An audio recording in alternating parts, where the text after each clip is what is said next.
Welcome to Odds.com's NCAA basketball coverage for Thursday, February 4th with our expert Maxwell Smart in the house. He's coming off another winning day. He's stringing them together. He's heating up. I would yell right now, but there are people sleeping in my apartment. It's 11:41 p.m. Eastern. Max coming off a 5-2 day plus 2.90 units. Now he's 23 games over 500, sitting at 153 wins, 130 losses, hitting at 54.1% plus 11.42 units, back in double-digit positive units, ROI plus 4.04%, which is beautiful. 4% ROI is a gorgeous ROI. Average line minus 109 max. You're heating up. You're seeing the board well. How you doing, my man? Jim, I'm doing really well. I've had a really nice 3 days, whether it be live betting and whether it be betting totals or sides. Really tried to balance out the amount of dogs that I'm really putting faith in and a lot of favorites that I'm blindly putting faith in. So that's been working out well. I've just been making small adjustments, trying to avoid certain situations and spots. You wouldn't find me on Oklahoma State tonight against TCU, even though I was on Patreon today talking about how I liked it. I did not end up betting it, and thank God I didn't because they failed. But you know what? You know what happens when I don't fail, Jim? I indulge my sweet tooth. And tonight, I have something special that I'm going to be showing right now. This is a rolling pin birthday cake cupcake. It is simple. It is stylish. I would even describe it as sassy. And the best part, Jim, it's utterly delicious. So once we're done the show, I will take my time with that, slice it with a knife, and eat it the way that a bougie person would eat something delicate. So very excited about that. Very excited that I had a winning day on the show, and I'm just praying to whatever gods are out there that I could have another day similar to that. You have earned that cupcake, Maxwell Smart. You have earned it. Enjoy it. Eat it up. Use that knife and savor it, because you're coming off a 5-2 day plus 2.90 units, and you're back double-digit positive units. Max, let's get to work on this Thursday, February 4th card. Max begins his card at 2 p.m. Eastern, and then he has a bunch of 9 p.m. action as well. So a nice long card if you guys are rolling with Maxwell Smart tomorrow. Let's get to work right now. We start at 2 p.m. Eastern. Tennessee State Tigers 3-12, 2-10 in the OVC at SIU Edwardsville Cougars 6-8, 4-4 in the Ohio Valley Conference. We're at First Community Arena at the Vadalabene Center. That's the first time I've said Vadalabene Center in Edwardsville, Illinois.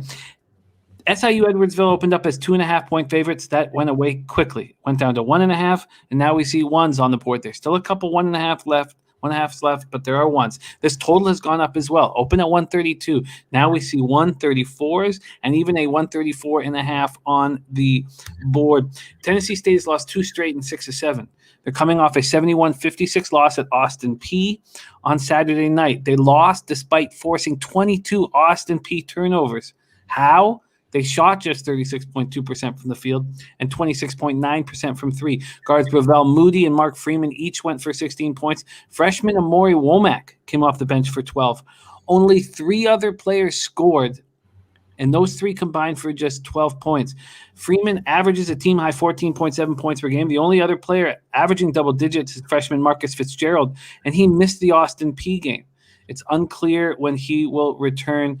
I'm not sure if Max capped the game with him in the lineup or not. I couldn't get more information. They struggled to score, averaging just 66.1 points per game, getting only 10.6 assists. They turned the ball over 16.2 times a game, hit just 42% from the field, 27.1% from three, and 66.1% from the foul line. A poor basketball team going up against another poor basketball team, but not quite as bad. SIU Edwardsville's lost 2 straight in 3 of 4, coming off a 70-61 loss at home to Eastern Illinois on Tuesday night as 2.5-point favorites. That came on the heels of a game against Austin Peay as well. They lost 74-59 at home to them. They have 2 players averaging double digits in Sidney Wilson at 13.8 and Mike Adewunmi at 12.5. They also struggle to score, averaging 67.9 points. They hit 41% from the field, 32% from 3, and 66.7 from the foul line. A little better than Tennessee State. Max, you know our followers, they love 2 p.m. action on a Thursday afternoon. I can't wait to hear your breakdown. Break it down. Tennessee State, SIU Edwardsville. Yeah, Jim, listen, this is going to be an interesting game for SIU because last time they played Tennessee State, they didn't have to play against Mark Freeman, and they were able to win the game, but it was definitely more of an ass clencher. They left points at the free throw line, and they left about 12 points. So that's something that you just cannot repeat in this second game. I think that the way that they shot the 3 ball was atrocious. And I think that when you shoot the ball that badly, this is a part of your offense that now you need to snap a losing streak. It's time to freaking get your close proximity shots and not fall in love with this 3-point shot. You are a team that gets to the bucket and scores at the free throw line. That's where you got to do your damage. And against this Tennessee State team, you're going to have opportunities because what Tennessee State does well on defense is chase you off the 3-point line, close out and contest your 3-point shot attempts. They are more vulnerable in the middle and closer to the rim. So with the pieces that you have, whether it be Shamar Wright or Lamar Wright, Sid Wilson, the UConn flame out, and then Mike Adewunmi, I think that you do have the pieces to go in and beat these guys again.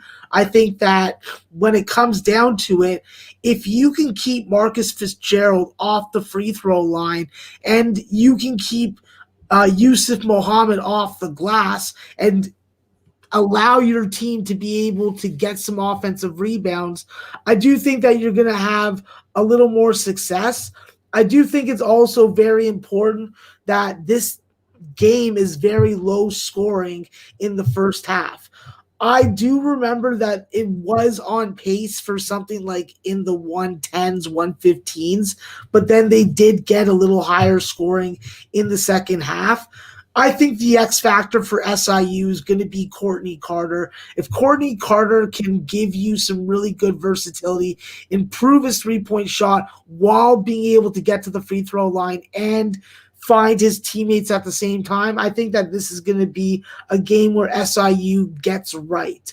I don't really like the fact that this Tennessee State team has just been struggling to score the basketball. They are not anything that you have to fear when it comes to making 3-point shots, and just the overall lack of efficiency and just the sloppiness makes this team very hard to back. I've been on the losing side with Tennessee State in a couple games already. So I think that I do at least have a solid read on what they're doing on a game-to-game basis in areas that don't show up on the box score. I think that this is a game that when you look at the defenses, it probably is around 134 to 140 that this game ends up. But with how poor both teams shoot the 3 and how tricky sometimes the free throw line can be, I really have to take the under again in this game, even though the line's gone up. I just need a low-scoring first half to help me. And with the way that Tennessee State has played unders in this point range, going under in the last 5 games, and then SIU going under in the last 4 games, but more in like the 138 to 142 range, I still think that this is a game where defense plays a prominent role, and both these offenses struggle to score against each other. So I'll take the under, and I'll take SIU at the reduced spread. Are you a little surprised about the market move towards Tennessee State? I'm not really surprised, but I really just have to go with my number. And if the number goes towards the side that I'm not looking to get on, it just gives me a better number by my number. So yeah, I got no problem with it. Well, we have very nice lines coming to you on behalf of Circus Sports. So for the total, both FanDuel and Circa are hanging a 134.5. It's better than any other book, but FanDuel having the minus 114 juice, whereas just regular minus 110 juice over at Circa. So let's start there. You are on the under 134.5 at minus 110 at Circa, and you are also getting a great pick'em at Circa. So that's by far the best of any of these books. So a pick'em, so minus 110 pick'em available at Circa, and you are rolling. Exciting. We love afternoon action very, very much. To everybody who watches from work, a little 2 p.m. Eastern action for you to get you through your day. SIU Edwardsville Cougars, a pick'em for Max, and under 134.5. And we roll on, Max. We move to 6 p.m. Eastern. South Carolina Upstate Spartans 3-11, 3-5 in the Big South at Radford. Highlanders 11-7, 10-2 in the Big South. We're at Donald N. Dedmon Center in Radford, Virginia. We have Radford opening up as 9-point favorites. One book has added a hook and made it 9.5. This total opened at 132, and I've seen no movement here from what I am seeing. South Carolina Upstate has been on a COVID-related pause since January 15th, and it's really not as long as it sounds, right? They just missed 2 games. They have a very light schedule. When we last saw them, they'd lost 2 straight on back-to-back nights at home versus Hampton. They have 2 players averaging double digits in Tommy Bruner, who averages 14.5 points, 4.5 assists, and Everett Hammond, who averages 12.1 points per game. They score 67.4 points per game, hit 41% from the field, 35.2% from 3, and 72.1% from the line. Radford bounced back from an overtime loss at UNC Asheville on the first of a road back-to-back by defeating them the following night, 73-63. They've won 7 of 8 games. They have just 1 player averaging double digits in Famir Ali at 10.4 points per game. They have 9 players averaging double-digit minutes. They score 69.1 points per game.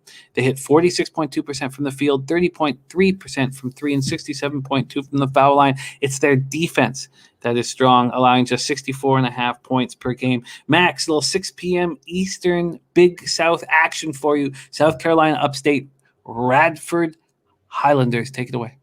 Yeah, with South Carolina Upstate, plain and simply, they play their opponent's tempo, so that's definitely going to suit Radford. I think that they're also definitely no stranger to the 50-point scoring output on the road. So there is definitely some danger with South Carolina State, even at this large number, which I think is very big even for Radford. But the bottom line is, if you watch Radford this year, Radford's been an ATS gem. Now, can they be an ATS gem at this number? That's a different story. The problem with them and at this number against this opponent is just 3-point defense. When you're allowing your opponent to drop 9 or 10 3-pointers a game in conference against you, you're going to have somewhere between 30 and 40% percentage. And I think that's one of the major flaws in Radford's defense. And if you play a team that can take advantage of that, well, then they can probably stay in it the whole way. Well, with South Carolina Upstate, they got a couple guys that can do that. And I've watched this South Carolina Upstate team because they are being coached remotely. And I thought that it was a very interesting concept that I'd never seen before because we never had a worldwide pandemic. But with USC Upstate, Bryson Mozone and Dalvin White are definitely capable of giving you that X factor offensive performance from the 3-point line specifically. Both of them are different kinds of players, one being more an athletic wing and one being a more ball handling, sometimes combo guard. I think that when it comes down to it, this is going to be the biggest challenge and the biggest conundrum of figuring out where you want to go on as far as a side. With Radford, this is definitely a team that does better in first halves. We've seen some comebacks made on them, most recently against UNC Asheville, where they ended up losing the game in overtime by, I think, double digits. So Radford in the first half, Jim, is a play that I want to get on. I want to get on them anywhere between 5 and 7 points. And I think that with Radford, the keys to them being able to get off to a good start and hopefully being able to go wire to wire on this game is you got to make the most of your limited attempts from the field. You are going to slow this game down. You are going to limit possessions. You cannot take bad shots, and you cannot get all hung up on trying to make threes. When Radford's at their best offensively, Jim, they are scoring volume free throws, and they are scoring close proximity shots. I think that there's a major advantage that they can utilize on the offensive glass, with Nevin Zink pretty much being the only guy that I have to worry about containing. I think that this is an area of concern for Radford, and another area of concern, which is the glaring one aside from the three-point defense, is the turnovers. If you give Tommy Bruner and Everett Hammond opportunities to get out on the fast break, it could lead to points, and it could make it harder to separate as far as a scoring margin. I don't think that it's going to be the case, at least in the first half, and as long as Radford gets the rim, is not becoming three-point obsessed and three-point oriented, crashes the offensive glass with guys like Lewis Jonkum, Shirey Walker, and Mangum and Josiah Jeffers. They got lots of different guys. This Radford team, they can go 11, maybe 10 deep on a regular basis. So you don't know who you're going to see out there, but you can definitely be sure they're well coached, they understand their system, and they play defense first. This is a game where I got to take the under, Jim, and I got to make you hunt for a good first half line in the morning for me. Well, let's do that. First off, let's get your under. And we're getting a 131.5 at -108 at FanDuel. Let me see if I can beat that here. 131.5 at -110 at Circa. And can't beat it there. And let's try BetMGM for a last-ditch effort. And no. So 130 under 131.5 at -108. How's that sound? Well, it's a worse number than I got, but it is what it is. So yeah, sorry about that. That sucks.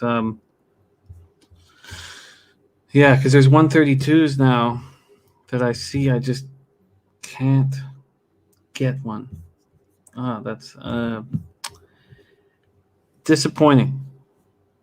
And I apologize. Do we pull the trigger? Yeah, we'll pull the trigger. Okay. So under 131.5 at -108. That's at FanDuel. And too bad Circa couldn't come through for us. All right. We are in business here. 6 p.m. Eastern. South Carolina Upstate, Radford under 131.5 at -108 at FanDuel. And we move on to 7 p.m. action. And this one is going to be a beauty. Murray State Racers, 8-8, 5-6 in the OVC at Morehead State Eagles, 13-6, 10-2 in the OVC. We're at LST Johnson Arena in Morehead, Kentucky. And we have Morehead State opening up as 1.5-point favorites. That is flipped. Murray State is now 2-point favorites. There's 1.5 on the board. This total opened up at 128.5 and it shot up to 130, although there's 129s, there's 129.5s, but a bunch of 130s on the board. Murray State coming off their third win in 4 nights with a 77-60 win at Southeast Missouri. On Monday night, they're nice offensively. Against SEMO, they shot 50.8% from the field, 54.5% from three, and only turned the ball over 8 times, led by leading scorer 6'10" KJ Williams, 10 of 16 from the field, 5 of 7 from three, on his way to 26 points and 11 boards. He's averaging 15.8 points, 8.8 boards on the season, and hitting 50% from three. They average 78.5 points per game. They get nice distribution with 17.7 assists. They hit 50.9% from the field, 35.4% from three, and 67.1% from the foul line. And look at this. So we have Murray State, 8-8, 5-6 in conference, now the favorite over a Morehead State team that is rolling, coming off their 9th straight win, 74-55 at Tennessee Tech. They shot 55.6% from the field, 43.8% from three. 6'10 freshman Johnny Broom, who we talked about on this show, went for 22 points, 13 boards. He's now tied for the lead in scoring with Devon Cooper at 11.8 points per game. Skylar Potter also averages double digits at 10.1. Another deep squad, 9 players averaging double-digit minutes. They score 67.1 points per game, hit 45.3% from the field, 33.3% from three, 65.7% from the foul line. Not excellent shooting, but it's their defense that wins them games. They allow just 62.4 points per game. What an interesting game, Max. Murray State, Morehead State, take it away. Yeah, Jim, I just have to go with what I know and what I've been watching from these teams. Listen, my data is pointing me towards Murray State, but I'm going the other way. I'm taking Morehead. I've watched enough of this Morehead team to know that at home, this is a different animal. This is a team that's already dominated this Murray State team, really shutting them down and really limiting them. And I think that they're going to be able to slow them down again. I think it's going to be really important for Morehead State to be explosive in either the first half or second half, which basically means they need to get out to a sizable lead in the first half, or they need to have a big offensive and defensive explosion when it comes to their scoring margin in the second half. That's been their pattern. 20 minutes of dominance and then 20 minutes of subpar. I think at home, this is a team that is ultra confident on that blue floor. I think that they're going to have definitely their hands full, but I will say for Murray State, they haven't seen John A. Broom. So I think that him not playing in the first game definitely adds a layer to this Morehead State mystery and jigsaw puzzle, because the odds makers just really don't know what they're doing, in my opinion, when it comes to this side. When you've watched Morehead State against upper tier competition and lower tier competition in the conference, they've done a respectable job. I think that is, if they can get their tempo, then I think that this is going to be a game that isn't going to be a walk in the park, but I do think that they're going to win it. So when I look at Morehead, they just need to shorten this game. They need to have a low point per possession. 3-point defense is always critical for them. You struggle to put more than 5 or 6 3-pointers against them in a game, then you're playing Morehead's game. And with Morehead, the one thing that I notice when I watch their games is that sometimes they get emotional and it turns into a foul fest. And that's just something you have to avoid in this game. You're playing a deep Murray State team that is getting confident and is coming in pretty hot, you know. The 3-point shooting from Tevin Brown and Justice Hill has been very good. You've seen KJ Williams even step out behind the 3-point line, and he's nailed a couple of them. I think that holding your own on the glass versus KJ and Dedmon Robinson and Devin Gilmore, that's going to be critical. If you can't do that, then Murray State's going to get those extra possessions. They're going to still work the clock similar to the way that you're going to work the clock in the half court. But in the end, I think that even if Morehead hadn't shot 2 for 14 from the 3-point line and had 9 free throw misses in the first game, well, they still would have won. So I think that even if you get subpar performances in these areas that I usually value quite heavily, this Morehead team still has the intangibles to win this game. And I'll take the better number, no problem. So give me Morehead +2 or better, or whatever you can get me. Well, you have options here. You have +2 at -110, +1.5 at +100, and money line +115. No, +2, please. +2 at -110 for Max on Morehead State. That's available at Circa Sports. And let me just make sure that can't be beaten here very, very quick. And it can't. +2 at -110 at Circa is the best spot. Very interesting, Max, going against this big market move with confidence. +2 -110 at Circa for Morehead State. Winners of 9 straight, going for a double-digit win streak. against a Murray State team that's playing well. I love it. We move on, but we stay in the Ohio Valley Conference. 8:30 p.m. Eastern. Belmont Bruins 18-1, 12-0 in conference. At Eastern Illinois Panthers 6-13, 3-9 in conference. Lance Arena in Charleston, Illinois. And let's see what we are dealing with from an odds perspective here. We have Belmont opening up as 12.5-point favorites and market moving towards them quickly. 14. Now 14.5s. This total opened up at 150. There's a couple 149.5s, and very difficult. The things that Max has to deal with: one, only legal licensed lines, and he gives them out on the show at what they're at. Can't put them out earlier, and it's very tricky. So the fact that he's plus 11 some odd units and hitting at 4% ROI and 54% on the season is extremely impressive. Belmont coming off their 14th straight win, 72-71 at Murray State on Saturday. Belmont was led by junior guard Grayson Murphy, 15 points, 6 boards, 4 assists. This is another deep squad, very deep. 5 players averaging double-digit points, led by 6'11 center Nick Mazinski's 14.9 points, 5.3 boards. They're nice offensively, averaging 82.5 points, 17.4 assists per game. They hit 50.8% from the field, 36% from 3, 74.1% from the foul line. Eastern Illinois is coming off snapping their 8-game losing streak. 70-61 win at SIU Edwardsville on Tuesday night. They were led by their leading scorer, senior Marvin Johnson, who had a big game, 18 points, 10 boards, 8 assists. He's averaging 14.1 points, 5.4 boards, 4.1 assists on the year.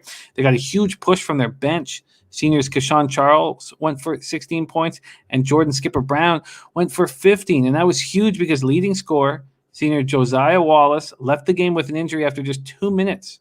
They hit 41.7% from the field, 31.2% from 3, 66.3% from the line. I don't know what's going on with Josiah Wallace. Maybe Max knows, but he only played 2 minutes in that last spot. Here we go, Max. Belmont, Eastern Illinois. Let's roll. Yeah, Jim. So with Kashawn Charles and Jordan Skipper Brown, usually they're starters, so they're coming off the COVID layoff, so that's why they were coming off the bench.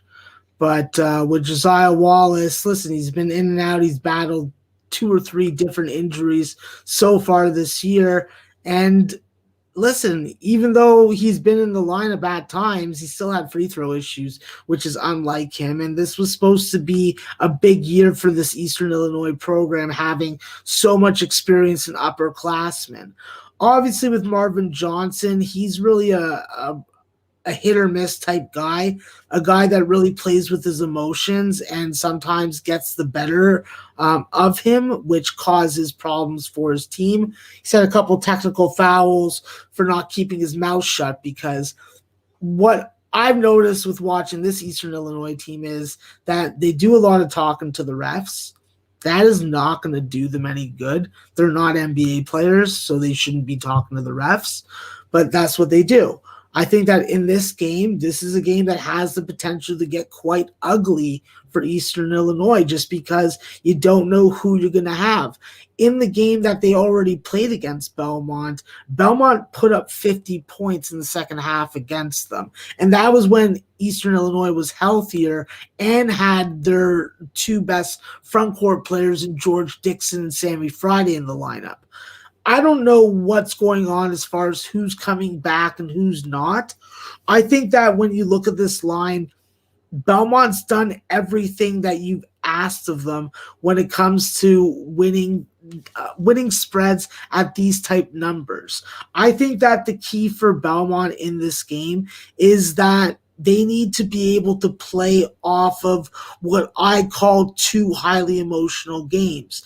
You won both of those games, so there is definitely a letdown possibility, but this definitely is a game where if Belmont hits close to their season averages from all 3 levels, they shouldn't have any difficulty. Even though Eastern Illinois got off the schneid and beat SIU, I don't think that you can really categorize these two as the same class. I think that with Belmont, they need to own the offensive glass because that's been one of the areas of a lot of needed improvement, and just keep on driving and having a lot of cutting. It's going to be hard for Eastern Illinois to defend, and if they don't have a ton of depth available, it's going to create foul trouble. I think that Belmont has a first half advantage from an efficiency and a per possession basis. They dominate in a lot of key categories. And as long as the ball movement and the assist to turnover ratio is 1.7 to 2.0, you're going to see Belmont own this game. Whether it be Jacoby Wood or Luke Smith going off for an individual performance, you have solid point guard play from Grayson Murphy, and with Caleb Hollander looking to get a bigger piece of the pie on a game-to-game basis and being at a height that really gives you a change of pace compared to what you get out of Wood or Luke Smith and Grayson Murphy, I think that he's the difference maker in this game today. If Belmont can be +5 or more in turnovers, I think that they're going to be able to hide their weak 3-point defense. And when it comes to this number, Jim, listen, when it comes to them being a favorite 12.5 or more, they've cashed 6 out of 8 times. So they're not a stranger to this number. With the number at 14 or 14.5, I've lost a ton of value, so I can't make it in a play, but I will take the under in the game. I do think that with Eastern Illinois, even though they can put 70 up against SIU, I think that the defense is going to be a little more stout, and I think that it's just going to be harder for them to score even at home. So I think that the under 149.5 or 150 would be fine by me. Now, before we go to the under, which I will right away, Max, line shopping here on odds.com, there is a 13 available at FoxBet. Yeah, it's still too rich for me. I would need something around 11.5, 10.5 to jump on it. Okay, no worries. We move to the totals and see what we can get here. We have this spot. Sorry, we have a 150.5 at FanDuel. That's nice. I like seeing that. And that's a full point over what Circa's hanging. Under 150.5, but it's 2 cents of cost, minus 112. Yeah, that's fine. All right, let's lock that in right now for our man Maxwell Smart. Under 150.5 at minus 112. That's available from the good people at FanDuel. Let's move on, Max. You have a big slate of 9 p.m. action, and this is the biggest game on your card. 9 p.m. Eastern. Minnesota Golden Gophers, 11-6, 4-6 in the Big Ten at Rutgers. Scarlet Knights, 10-6, 6-6 in the Big Ten. We're at Rutgers Athletic Center in Piscataway, New Jersey. Let's see what we are dealing with from an odds perspective. We have Rutgers opening up at 5.5. That's moved to 5 at the leading indicator books. This total opened up at 139. A few books have gone to 139.5 and 140, but not the main indicator books. Minnesota coming off an 81-62 loss at Purdue on Saturday for their second straight loss, fourth loss in 5 games. They're now 0-5 on the road this season. Purdue outscored Minnesota 51-27 in the second half. They were out-rebounded 44-27. Minnesota shot just 38.6% from the field, 35.7% from 3, but it's Marcus Carr, our Toronto boy, Max. He is the problem on the road. He scored just 6 points on 2 of 13 shooting. He's averaging 20 points, 4.1 boards, 5.2 assists on the season. On the road, he's averaging just 11.8 points per game. They struggle shooting, hit 40.7% from the field, just 29.9% from 3, but they're good from the line, hitting at 75.2%. Rutgers has won 3 straight following a 6-game skid, coming off a 64-56 win at Northwestern Sunday. Man, is their defense stepped up. They've held their last 2 opponents, Michigan State and Northwestern, to a combined 46.5 points. Or excuse me, that's an average. Combined 46. They've held their last 2 opponents, Michigan State and Northwestern, to an average of 46.5 points, 93 points combined. Leading scorer Ron Hopper Jr. scored all 13 of his points in the second half. He's averaging 17.3 points, 6.2 boards on the season. Jacob Young led the team with 19 points. He's averaging 14.6 points, 3.8 assists on the season. The only other Scarlet Knight averaging double digits is Montez Mathis at 10.8. Rutgers they're scoring 72.4 points per game, hitting 46.2% from the field, 33.9% from three, and struggle from the line, hitting just 59.1%. Max, big game in the Big Ten, Minnesota Rutgers. Take it away. Jim, I'll tell you this right now. Those Rutgers Scarlet Knights, they owe us all. They owe us all big. Because you know what? Those free throws that they miss on a game-to-game basis, they break people's hearts, including my own. But you know what? It's not costing them games. It's not costing them covers. So I can't really cry too much about it. But I'll tell you this. I can talk some shit about Minnesota, that's for sure. Listen, I'm not trying to judge Patinos because Patinos and I have one thing in common. We enjoy a good stripper. We enjoy sending strippers to people that we care about. And I'll tell you this, Jim. Coach Little Patino, a.k.a. Richard Patino, he is fucking up. You know, he gets a really good Minnesota kid in both Gawk to come back home, leave Utah, where he probably would have been developed a little better. He's been struggling the last 5 or 6 games, but against Big Ten strength and Big Ten competition, coming from that weak, pathetic conference called the Pac-12, how can you blame him, you know? So what Coach Patino did with his immense wisdom is that he brought Trey Williams off the bench to take his spot and put Gawk on the pine. So how did Gawk respond, even though he was going to be inspired in his new role? A donut, and not one that I could eat. It's called a 0 on the box score. Listen, this team is cracking. I can feel it. I can see it. And now you got to go up against a Rutgers team that has tweaked their starting lineup, getting a little more Paul Mulcahy and a little more Caleb McConnell. And I'll tell you this, it made sense because even though Montez Mathis has been a warrior for this program, he's come up with some key steals. He's made some very good passes, getting his teammates involved and getting his team wins. But you know what? His three-point shot has been very less than reliable. And I'll tell you this, Jim.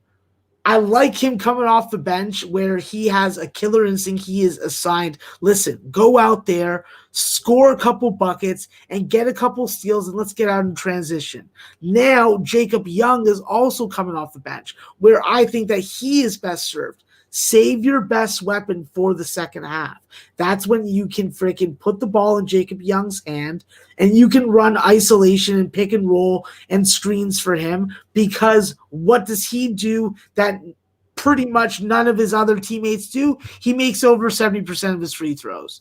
That's the key to Rutgers. Rutgers being at home, sign me up. Rutgers over at under 140. I don't give a shit if Minnesota's had troubles scoring on the road. They're not going to have trouble scoring on the road against Rutgers, but Rutgers is going to win, cover, and this game's going to go over. You know why? Because I said so, and my cupcake is irresistible. Well, Max, you have some choices here. Have some choices with Rutgers. You can get them -4.5 at -115, or -5 at -110, or -5.5 at -105. Yeah, this is a long-term project, Jim. This isn't just a week of picks and then we just stop doing it. So -110 is the line that I need. And listen, That's the way that you keep the volume at a reasonable amount of vig. And I'm confident that 5 will be a little too short of a number. So, all right. And what number were you looking for with the total? listen, I would prefer 139, but I'll go as high as 140. Well, we have a 139.5 at FanDuel. Let's see if I can beat that here at BetMGM. No, they're also at 139.5. Any chance we can get any luck here? Oh, it's 140 at Bet365. So we want to go over 139.5 at minus 110? Yes, sir. All right, let's lock that in. So the minus 5 is at circa, and the over 139.5 at minus 110 is there as well. Beautiful.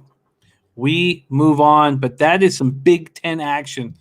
Max is on the Rutgers Scarlet Knights minus 5 at minus 110, and the over 139.5 at minus 110. Let's roll. We stay at 9 p.m. action. Montana State Bobcats. 9-3, 6-0 in the Big Sky at Weber State Wildcats. 9-4, 4-2 in the Big Sky. Cat on Cat, the Event Center in Ogden, Utah. Let's see what we have. Weber State opening up as 4.5-point favorites. That number is gone. Now 6.5. There's a 7 on the board. Let's see what we have from a total look here. We have this total at 140. There's a book at 140.5. There's a book at 139.5. Montana State coming off their 7th straight win, 58-53 at Northern Arizona, but that was back on January 23rd. That set up a very exciting home and home with Montana that Max was all over, but that was canceled due to positive cases in the Montana program.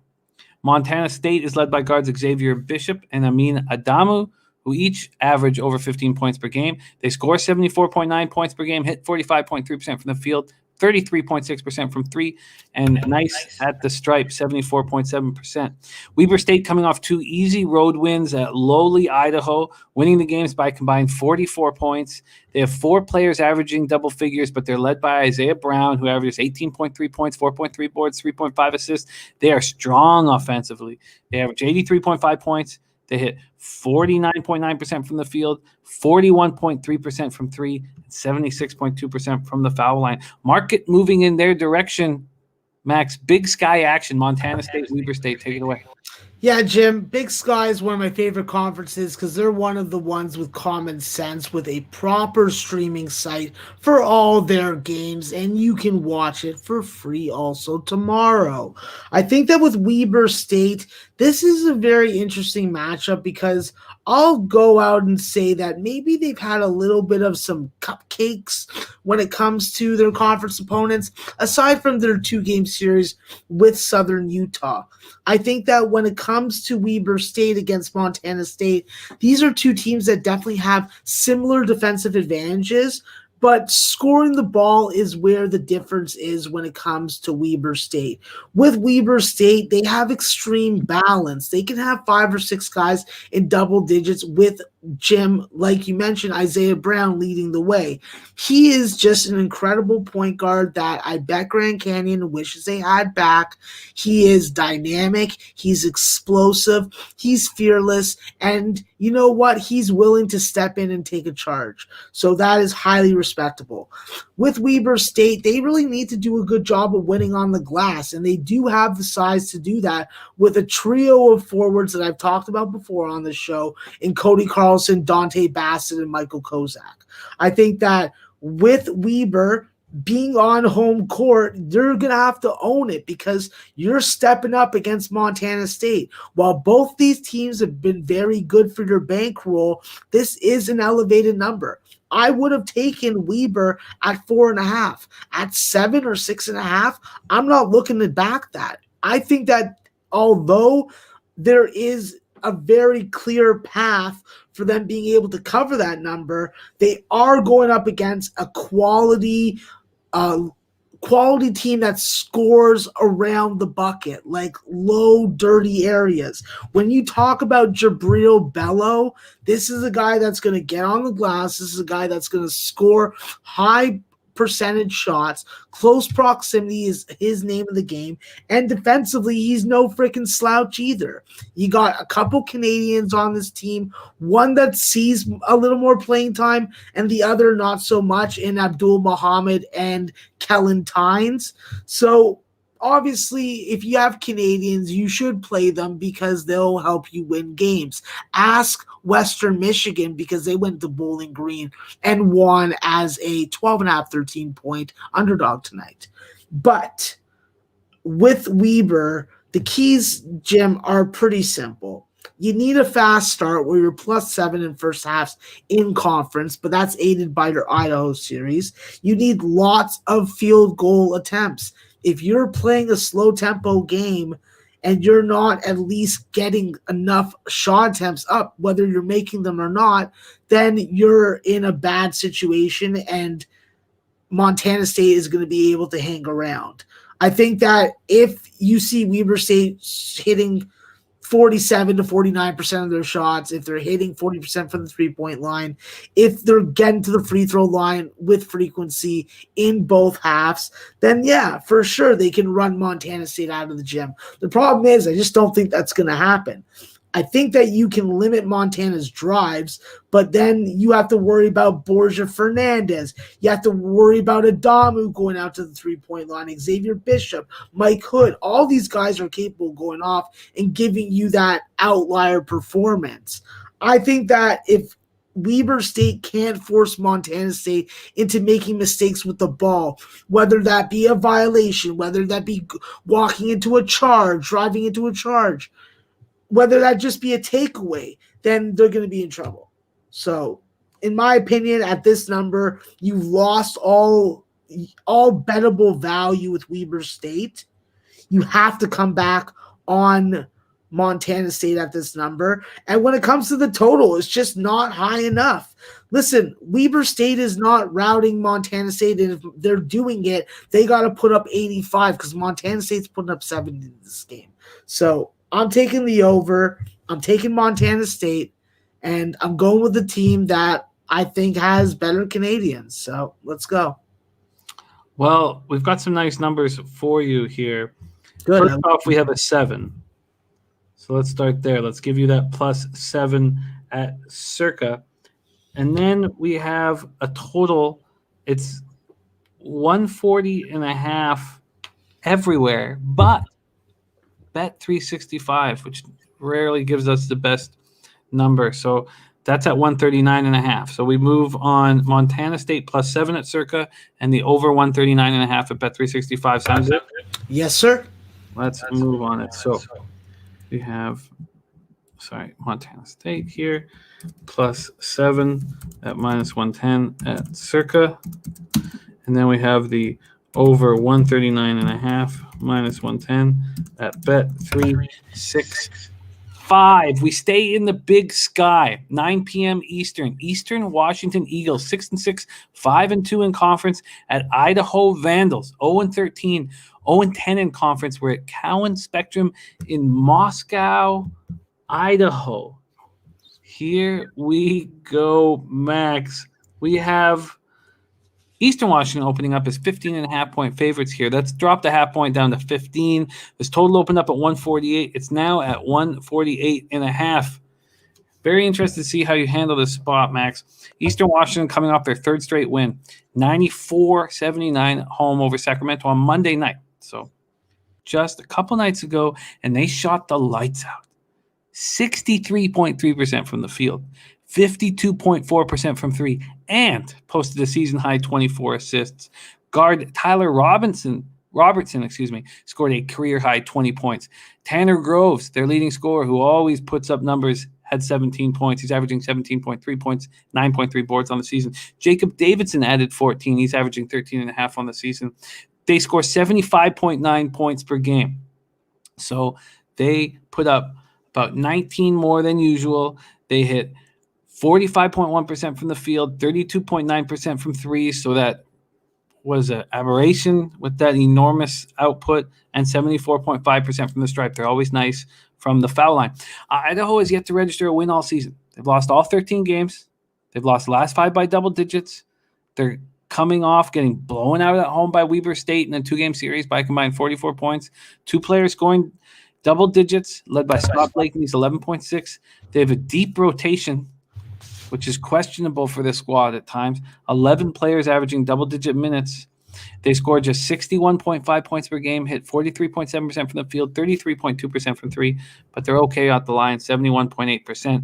Max, can Eastern Washington continue from where they left off, or is this a letdown spot? Take it away, Big Sky action.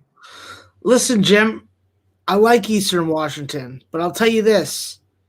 If Jacob Davison ever blows a game like he did against Northern Colorado again, I'm sneaking to America, I'm going to pay him a visit, and he's going to end up in a lake very cold, okay? So I'll tell you this, Jim.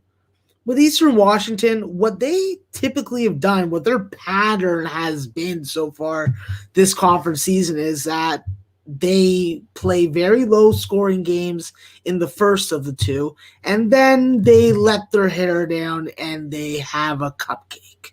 So with Eastern Washington in the series, though, although you don't have the same personnel, it has been very close games. It has been very dog-friendly, and it has been dog-friendly at this kind of number also. However, I don't think that I'm going to bite that carrot today. I think that with Eastern Washington, you have noticed they have scored between 68 to 75 points in the first of the 2 games, and then between 82 and 94 in the second. I think that they've had trouble winning in Moscow, and that's not because Vladimir Putin has some pull there. That's not because it's the capital of Russia, but not in Russia. But just because it's a tough building, it's a very high school-like gym that you play in. You really want to freaking take out the volleyball net and invite the freaking female volleyball strikers more than you want to play basketball. There's no way that you can start putting your money on Idaho now. They're going to win a game ATS. It's just a matter of time. I just don't think it's going to be today against Eastern Washington. I think Eastern Washington wins this game by 20. I think that this game is low scoring. It is one of those typical route under type spots. Same thing that we did with the Weber State game, the other show. And I think that the first half will be very telling. We have seen Eastern Washington be much better in second halves. They have to focus on getting crisp ball movement, lots of takeaways, exploiting the three-point defense, and getting to the free throw line. You have guys like Tyler Robinson, you have Kim Aiken, you have Tanner Groves. What do all these guys have in common? They all hit 80% of their free throws. So get them to the goddamn line. This is a game where Eastern Washington should be able to win this game comfortably by this margin and by this spread, regardless of what's happened in the past. They have the advantage on the glass, whether it be the defensive or the offensive. And even though it's their first time as a big favorite at this number, I'd still think that there's a very unlikely chance that they don't take this team seriously. They don't lock down the three-point line, and that guys like Tanner Christensen and Scott Blakeney don't have their way down low with little to no resistance.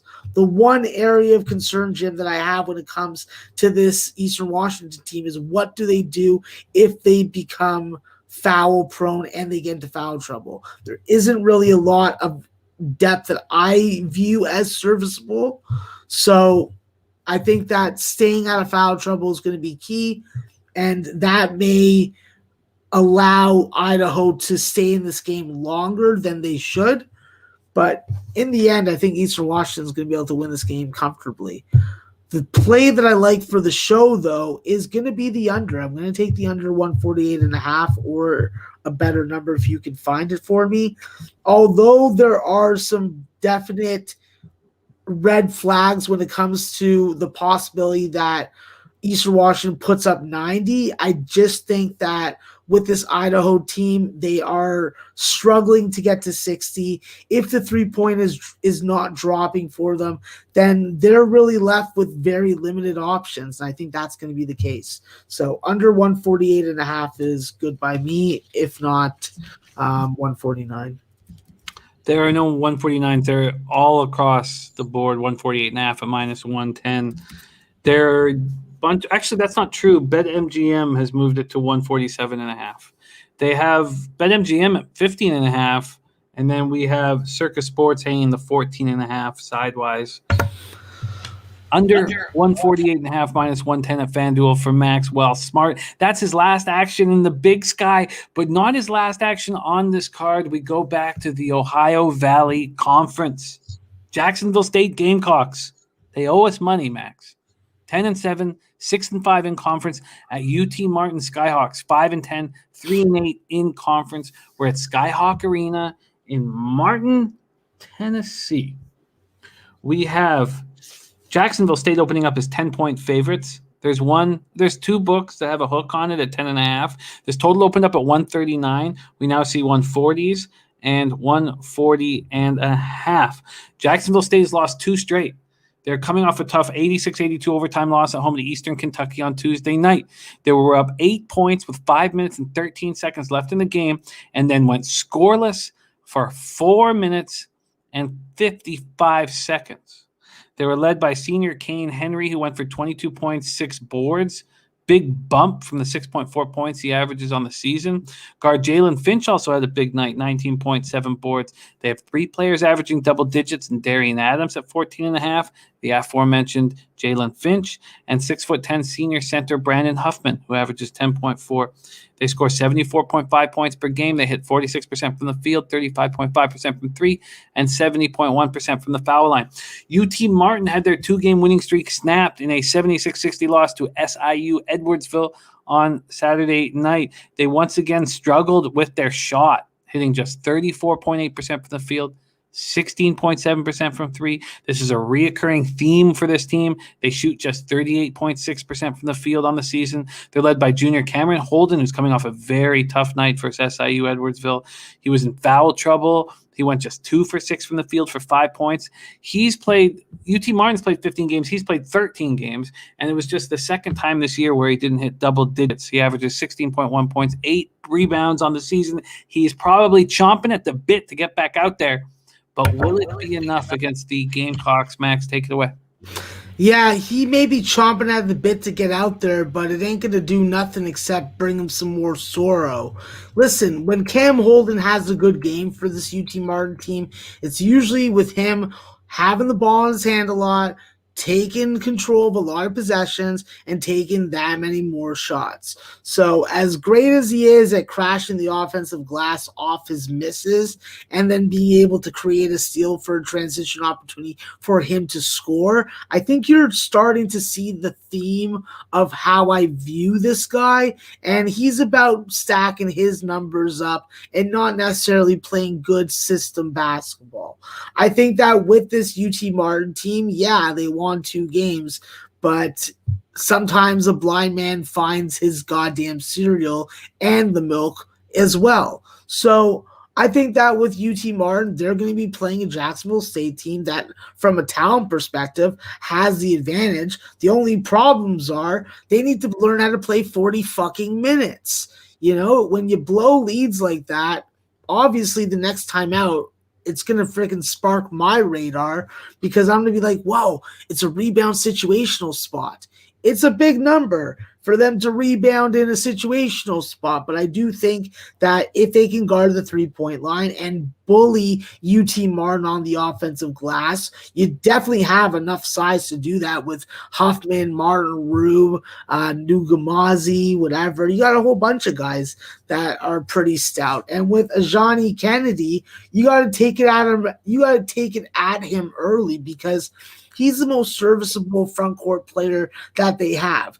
Other than freshman Anthony Thomas, who's been quite the sensation and the 3-level scorer, I don't fear this UT Martin team. I don't think that they can get as good shots against Jacksonville State as they've been able to against some other recent opponents. I think that if Jacksonville State works the clock, gets good looks inside the arc, and looks for more threes while not giving up they need to guard the three better without giving up and without rotating incorrectly. What I've seen from Jacksonville State is if you make enough passes, you're going to have a defender who doesn't close out. And if that's the case, then UT Martin's going to stay in this game. If it doesn't, I think that with Jacksonville State's ability to convert at the free throw line through Darian Adams and Jalen Finch, I think that will be very beneficial. And I think that as long as they can limit their turnovers and not be the transition chaser, the transition leader instead, I think that they're going to figure it out. Listen, they've never been a favorite this big, but UT Martin, when bookmakers have lined them this way, they've anticipated that they're going to get smacked around. So I think that Jacksonville State's going to smack them around, and I think that they're going to take out their frustration on them. Keep Anthony Thomas off the free throw line. Keep Cam Holden focused on himself, and don't let a Johnny Kennedy freaking dominate you on the glass. Take it at him early, saddle him with a couple fouls, and force the coaching staff to make a decision. This is a team that by their makeup should be playing high-tempo, fast games, but that's not what the coaching staff wants to do. They want to play slower. They want to play a little more methodical, and it's working out sometimes, but in the majority against upper-tier conference competition, it's just not going to work. So I think Jacksonville State's the spot. I'll bite the apple, and I'll take them full game. -10 is the best number we can get you at circa. A bunch of books have moved here to the 10.5. There is another 10, but it's not -110. Juiced a little too much. So we're going to give Max the -10 at -110 available at Circa Sports. And that wraps up Max's 8-game card. Let's review his action. And Max, let's make sure I don't make any mistakes. We start out 2 p.m. Eastern with SIU Edwardsville under 134.5 and a pick'em -110 on that side. Then we have Radford. We are on the under 131.5 at -108 in South Carolina Upstate and Radford. We are also want to be on Radford first half. We have a limit of -7. Then we have Morehead State Eagles +2 at -110. That's followed by an under 150.5 in Belmont, Eastern Illinois. We then move to the Rutgers Scarlet Knights -5, -110, as well as the over 139.5 at -110. We have the Montana State Bobcats +7 at -110 and the over 139.5 at -110. Then we move to the under 148.5 in Eastern Washington, Idaho Vandals, and you close up your card with the Jacksonville State Gamecocks -10, -110. Max, does that all sound right? Yes, it does, Jim. Beautiful, Max. You are running hot. 3 beautiful days here, beautiful shows for you in a row. Cashing, you're back in double-digit land, plus 11.42 units. You're hitting at a 54.1% clip, and that's with a 283-game sample size.